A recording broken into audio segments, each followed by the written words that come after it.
source you might want to record.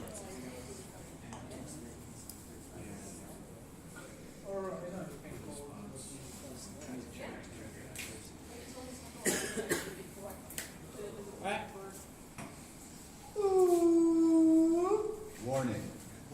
This presentation may contain sensitive information. My name is Chris. This is our project. This is our team. Chris, Paul, Ben, Orange Man. Oh wait. Yeah. All right. You gotta speak close to it. Oh, I see. Okay. So our project is the Lightning Network payment for Anty Influencer. Anty Influencer is going to be a website and a service. You can, yeah. So first, before I explain that, let me get through some of these definitions. So you have a negative influencer, and that is someone posting shitty views on social media. We have some example for you. But then we have shitty, something that you disagree with. That is something that is shitty. Okay. And then we have the anti-influencer. Yeah, this is what our project is all about. And that is hijacking an influencer to shift the conversation to something more positive. Alright, so here's our example. Let's say you have a polarizing character such as Donald Trump, and you don't like all the things that he says, or many of the things that he says. So here we have Donald Trump. Sadly, there can be no real border security without the wall. He's promoting the building of a border wall. And you can see the anti-influencer tweet below that, which is promoting, if you disagree with Donald Trump, then what you can do is you can use the Lightning Network to pay a charity and support a charity which is a positive thing for immigrants or minorities or something like that, which would be directly against what Donald Trump wants. Okay. Yeah, so you can click on the anti-influencer box and you get a donation page. It will tell you what charity you can donate to, which is the anti, obviously negative influencer. So we have Donald Trump promoting a wall, blocking immigrants. So you can donate to your pro-immigrant campaign here. Choose your. Oh, there it is. Go back. It'll be this one. Well, okay. Oh yeah. One. Yeah, recommend American Immigration Council, and you can make a lightning payment to the charity. Yeah, a little bit more.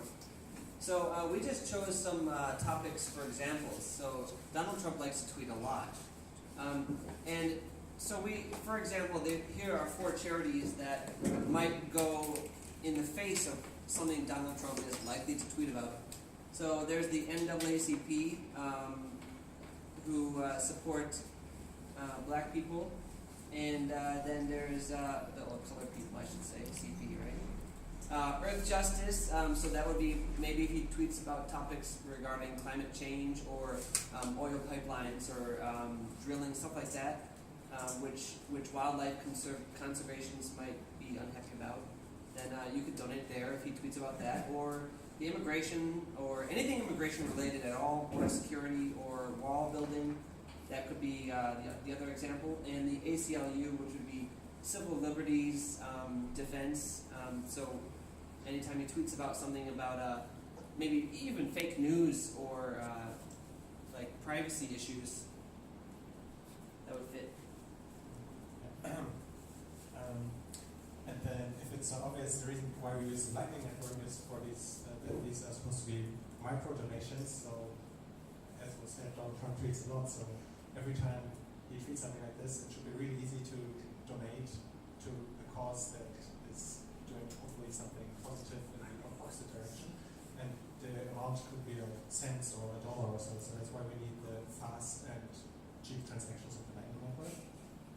But then, of course, there's a problem that at the moment, at least not all the charities accept the Lightning payments yet. So how we solve that problem is that we set up the custodian wallet first. So you actually make donations to a wallet that is supposed to be for that specific charity, and then the charity can either access these funds by creating their own wallet, or if they don't do that, then after 30 days, the donations actually just go to the Lightning network developers. So either way, they support the network and have a positive effect. One more thing about that. I'll say one more thing about that. So, one of the effects of using the custodian wallet and then giving the money eventually to Lightning Network development would be that you can kind of take a look at the donations that come in, and if the charities are unwilling at the moment to accept Lightning Network payments, then what you can do is you can use the money that was donated to them, and then it was eventually given to Lightning Network development to kind of help to onboard them by saying, hey, you could have received this much in donations, but because you weren't using Lightning Network, you weren't able to collect that, and that money went to the development team instead. So that could be a way to onboard some of the donation stuff. Are there any questions?